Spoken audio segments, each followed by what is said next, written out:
Hello agree students, आज हम बात करने वाले हैं एजी फिजिक्स के 2013 के पेपर के बारे में। तो चलो शुरू करते हैं। सबसे पहले ML inverse T minus two विमीय सूत्र नहीं है।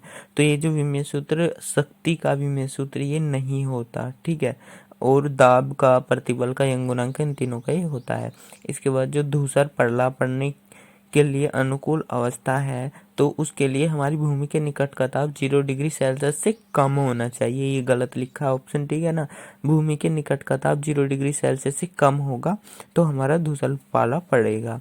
इसके बाद यदि कोई वस्तु h ऊंचाई से गुरुत्वीय क्षेत्र में विरामावस्था से नीचे गिराई जाती है तो उसका वेग होगा। तो उसका वेग जो होता है √2gh होता है।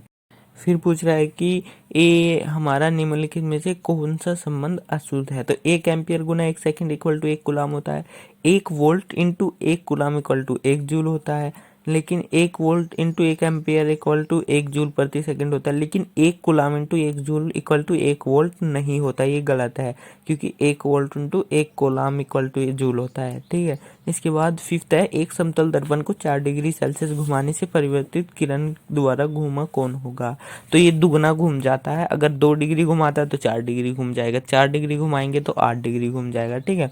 यदि बैरोमीटर में पारे का स्तंभ एकदम नीचे को गिर जाए तो मौसम के बारे में क्या संकेत मिलता है। तो जो हमारी मौसम के बारे में क्या संकेत मिलेगा, आंधी व तूफान आने का संकेत मिलता है।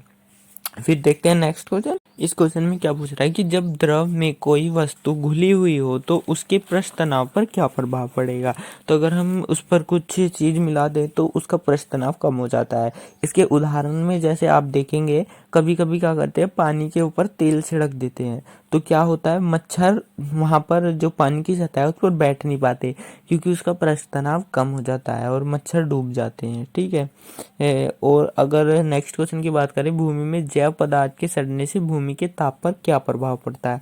तो जो जैव पदार्थ सड़ते हैं भूमि में तो इसका जो भूमि का ताप होता है वो बढ़ जाता है।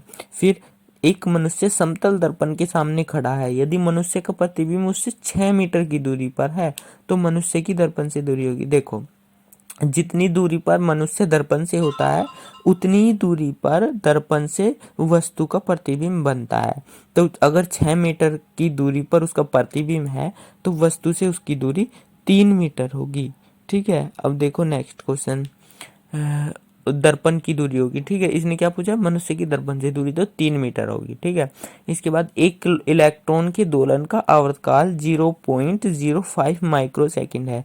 इसकी आवृत्ति ज्ञात कीजिए। तो आवृत्ति का सूत्र क्या होता है, आवृत्ति बराबर 1/आवर्तकाल, ठीक है। तो इसमें बराबर करेंगे 1/आवर्तकाल करेंगे तो 1/0.05 और जब इसे भाग करेंगे तो क्या आएगा आपका 20 दोलन, ठीक है। 20 दोलन इसका आंसर आएगा। अब हमारा अगला क्वेश्चन क्या है कि निकट दृष्टि दोष क्या है, उसका निवारण किस प्रकार किया जाता है और किरण आरेख द्वारा समझाइए। तो जब हम किसी व्यक्ति को, जो देखा होगा आपने, अगर किसी व्यक्ति को निकट का तो स्पष्ट दिखेगा, ठीक है, जो पास का होता है वो तो स्पष्ट दिखाई देगा, परंतु एक निश्चित दूरी से आगे का दिखाई नहीं देता, तो उसे हम निकट दृष्टि दोष कहते हैं। इसका निवारण हम किससे करते हैं, अवतल लेंस का चश्मा लगाकर, ठीक है। अब इसका आरेख देख लेते हैं, आरेख कैसे बनाते हैं। तो देखो, सबसे पहले हम देखते हैं कि हमें चित्र दिखाई कैसे देता है कोई वस्तु। जैसे ये हमारी आंख है, ठीक है, ये हमारा लेंस है, ठीक है। तो जैसे कोई वस्तु, ठीक है, यहाँ पे अनंत पे कोई वस्तु रखी है जैसे मान के चलो, तो जो इससे आने वाली किरणें होंगी, यहाँ से आएंगी, वो हमारी लेंस से होकर यहाँ पर रेटिना पर हमारा प्रतिबिंब बनता है, ठीक है। जब इसे कहते हैं हम रेटिना। जब प्रतिबिंब यहाँ पर बनेगा तो हमें वस्तु स्पष्ट दिखाई देगी, ठीक है। अगर इससे कहीं भी अलग हटा तो हमें वस्तु दिखाई नहीं देगी या धुंधली दिखाई देगी, ठीक है। अब देखो, तो निकट दृष्टि दोष में क्या होता है, जैसे ही हमारी आई है तो क्या होगा, जो दूर से किरणें आएंगी, ठीक है, वो क्या होगा, परावर्तन के पश्चात जो हमारा प्रतिबिंब बनेगा वो रेटिना से पहले बन जाता है, ठीक है। वो बन जाएगा यहाँ पे, ठीक है, यहाँ पे बनेगा रेटिना से पहले आई पर। और यहाँ होता है रेटिना। तो हमें इसलिए हमें वस्तु ठीक से दिखाई नहीं देती। ठीक है, और जो हमारी पास की वस्तुएं होती हैं, जैसे ये वस्तु एन पे रखी है, यहाँ पास है, ठीक है, इससे जो आएगी किरणें वो हमारी रेटिना पर बनेंगी। ठीक है, तो हमें क्या होगा, दूर की वस्तुएं स्पष्ट नहीं दिखाई देंगी, लेकिन पास की वस्तुएं स्पष्ट दिखाई देंगी। इसे हम निकट दृष्टि दोष कहेंगे। लेकिन इसका उल्टा क्या होता है, अगर हमें जो निकट की वस्तु है, ठीक है, वो तो स्पष्ट दिखाई ना दे, इसमें क्या होगा, इसमें होता ऐसा है कि जो प्रतिबिंब होता है वो रेटिना से पीछे बनता है जाके दूरदृष्टि दोष में। ठीक है, दूरदृष्टि दोष में प्रतिबिंब जो रेटिना है उसके पीछे बनता है जाके, और अगर जो हमारी दूर वस्तुएं रखी होती हैं वो साफ दिखती हैं, उसका प्रतिबिंब रेटिना पर बनता है। ठीक है, तो ये होता है निकट दृष्टि दोष और दूरदृष्टि दोष। और अगर हम बात करें कि चश्मा लगाने के बाद कैसे ठीक होता है, तो अगर जो हमारी किरणें अनंत से आने वाली जो किरणें हैं वस्तु से वो लेंस पे पड़ती हैं, तो हमें ऐसा प्रतीत होता है कि वो किरणें किसी पास की बिंदु से आ रही हैं। ठीक है, तो उनका जो दर्पण से परावर्तित, लेंस से परावर्तित होकर जो किरणें हमारे आंखों के लेंस पे पड़ती हैं, तो उससे क्या होता है, उससे वो लगता है कि वो पास से आ रही हैं, और उनका प्रतिबिंब सीधा हमारा जो वो होता है रेटिना उस पर बनता है, और हमें वस्तु स्पष्ट दिखाई देती है।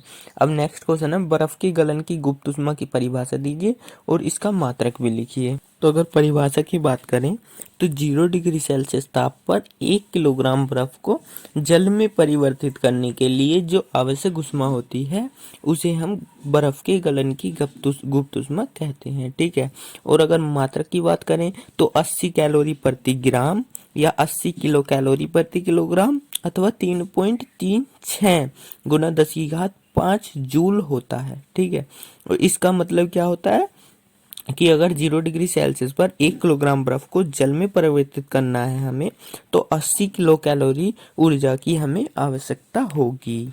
ठीक है, अब नेक्स्ट क्वेश्चन देखते हैं। इस क्वेश्चन में क्या पूछ रहा है कि किसी परिपथ में व्यय हुई ऊर्जा के सूत्र का निगमन विभवांतर तथा प्रतिरोध के पदों में कीजिए। तो अगर विभवांतर और प्रतिरोध के पदों में करें तो विद्युत ऊर्जा W बराबर क्या होता है, VIT। ठीक है, V मतलब विभवांतर, I मतलब विद्युत धारा और T मतलब समय। ठीक है, तो V इक्वल टू IR होता है, ये हमें पता है ओम के नियम से। तो हम क्या करेंगे, V का इक्वल टू IR लिख देंगे, तो ये क्या हो जाएगा, I2RT। ठीक है, फिर हमें पता है I इक्वल टू क्या होता है, V/R। ठीक है, आई की जगह हम क्या लिखेंगे, V/R, तो ये क्या हो जाएगा, V/R इंटू टी। ये क्या हो गया, विभवांतर और प्रतिरोध के पदों में हमने लिख दिया आंसर। अब चलते हैं नेक्स्ट क्वेश्चन पर। नेक्स्ट क्वेश्चन क्या है हमारा, कि अपनी कक्षा में घूमते इलेक्ट्रॉन को एक चक्कर लगाने में कितना कार्य करना होता है। तो एक हम अपनी कक्षा में घूमते हुए इलेक्ट्रॉन को अगर क्या करना है, एक चक्कर लगाने में कितना कार्य करना है, तो बिल्कुल शून्य कार्य करना होता है, क्योंकि इलेक्ट्रॉन पर जो लगने वाला विकेंद्रित बल होता है वो विस्थापन के लंबवत होता है। ठीक है, इसलिए शून्य काम करना होता है उसको। इसके बाद कृत्रिम उपग्रह के कक्षीय वेग तथा पलायन वेग में संबंध बताइए। तो ये क्या होता है, पलायन वेग इक्वल टू होता है √2 इंटू कक्षीय वेग। ये मैंने अभी पिछले ही वीडियो में एक्सप्लेन किया था पूरा, उसमें जाके देख लेंगे आप।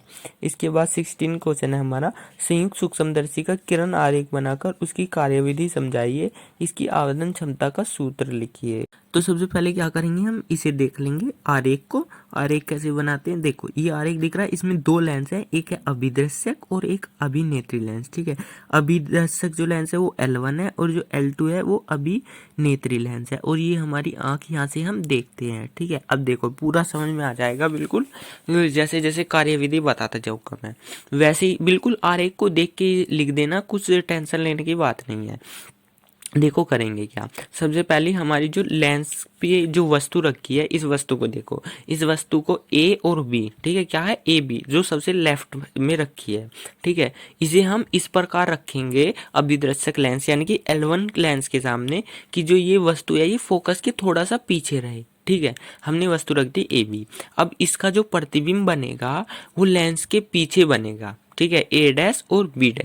ठीक है, ये क्या होगा, वस्तु से उल्टा होगा और वस्तु से बड़ा होगा और आभासी होगा, ठीक है। और फिर जो हमारा सेकंड लेंस है L2 अभिनेत्री लेंस, इस लेंस को हम इस प्रकार रखते हैं या समायोजित करते हैं कि जो हमारा ये प्रतिबिंब बना A डैश B डैश, जो हमने ए बी वस्तु से बनाया अभिदृश्यक लेंस से, वो हमारा जो प्रतिबिंब होगा A डैश B डैश, वो अभिनेत्री लेंस यानी कि L2 लेंस के सामने इस प्रकार होना चाहिए कि जो हमारा प्रकाशिक केंद्र है और इसका फोकस है, इन दोनों के बीच में ये बनना चाहिए प्रतिबिंब, ठीक है। इससे होगा क्या, जो हमारा L2 लेंस है या अभिनेत्री लेंस है, ये इसके लिए ये जो प्रतिबिंब बना ये वस्तु का काम करेगा, ठीक है। और वस्तु का काम करेगा तो क्या होगा, इस जो वस्तु का प्रतिबिंब बनेगा, जो हमारा प्रतिबिंब था, इसका प्रतिबिंब दोबारा से जो बनेगा वो क्या होगा, वो इससे और भी बड़ा होगा, ठीक है।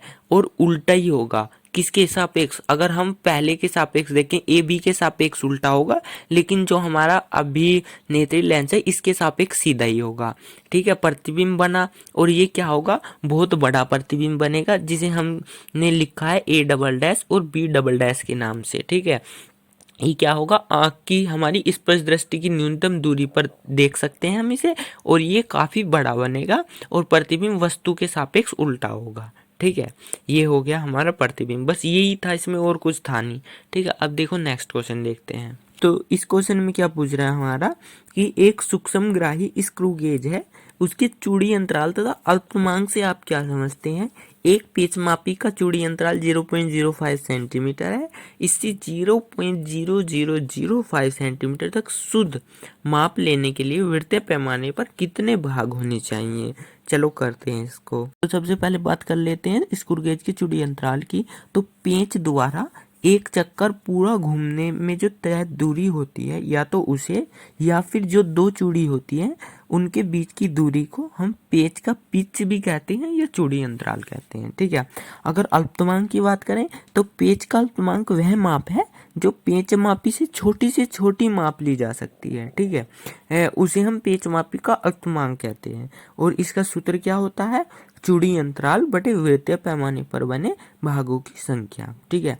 अब क्वेश्चन करते हैं। तो पेच मापी का चूड़ी अंतराल कितना दे रखा था, 0.05 सेंटीमीटर, और पेच का अल्पतमांक क्या दे रखा था, 0.0005 सेंटीमीटर। तो वृत्तीय पैमाने पर बने भागों की संख्या क्या होगी, हम क्या करेंगे, जो अल्पतमांक है, वो जो हमारा चूड़ी अंतराल है उसको हम अल्पतमांक से भाग कर देंगे, तो जो हमारा आंसर आएगा उतने वृत्तीय पैमाने पर भाग होंगे। तो जब 0.05 को 0.0005 से भाग करेंगे तो हमारा आ जाएगा 100, ठीक है। 100 आएगा तो हमारी वृत्तीय पैमाने पर भागों की संख्या कितनी होगी, 100 या 100, ठीक है। अब चलते हैं नेक्स्ट क्वेश्चन पर। और ये क्वेश्चन क्या है हमारा कि सीसा संचयक सेल की रचना तथा उसमें होने वाली रासायनिक अभिक्रियाएं लिखिए। सबसे पहले बात कर लेते हैं सीसा संचयक सेल की संरचना की। तो इसमें क्या होता है, सबसे पहले इस सेल का आविष्कार जो था 1860 ईस्वी में पुलांटे नाम के वैज्ञानिक थे, उन्होंने किया था। बाद में 1881 में फोरे जो वैज्ञानिक थे उन्होंने इसमें आवश्यक सुधार किए और आधुनिक सेल का निर्माण किया, ठीक है।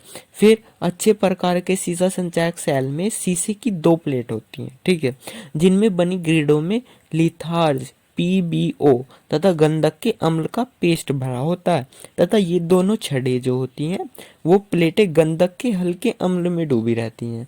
ये एक आयताकार शीशे के बर्तन में भरा होता है। इसके बाद लिथार्ज PbO तथा गंधक के अम्ल में जो रासायनिक क्रिया होती है उसमें जिससे PbSO4 का निर्माण होता है, ठीक है। इसमें रासायनिक क्रिया होती है जिससे PbSO4 का निर्माण होता है। PbO plus H2SO4 equal to बनता है PbSO4 और प्लस H2O जल रहता है। फिर इसमें क्या होता है, जब इसमें सेल में विद्युत धारा का प्रवेश कराया जाता है तो विद्युत धारा का धन ध्रुव जिस ध्रुव से जोड़ेंगे सेल के वो धन ध्रुव कहलाएगा, और सेल का और जिस विद्युत धारा के जिस ऋणात्मक ध्रुव जोड़ते हैं जिससे सेल के, वो सेल का ऋण ध्रुव कहलाता है, ठीक है। फिर इसमें क्या होता है, रासायनिक अभिक्रिया होती है जिसमें जो जल होता है उसका विद्युत अपघटन होता है, जिसमें क्या होगा, ऑक्सीजन के जो ऋणात्मक तत्व होते हैं वो हाइड्रोजन के धनात्मक तत्व से मिलते हैं। ठीक है, तो जो हमारे ऑक्सीजन के ऋणात्मक तत्व हैं वो सेल के धन प्लेट पर जुड़ जाते हैं या एकत्रित हो जाते हैं, और जो धनात्मक तत्व होते हैं वो हमारे हाइड्रोजन गैस के ऋणात्मक प्लेट पर एकत्रित हो जाते हैं।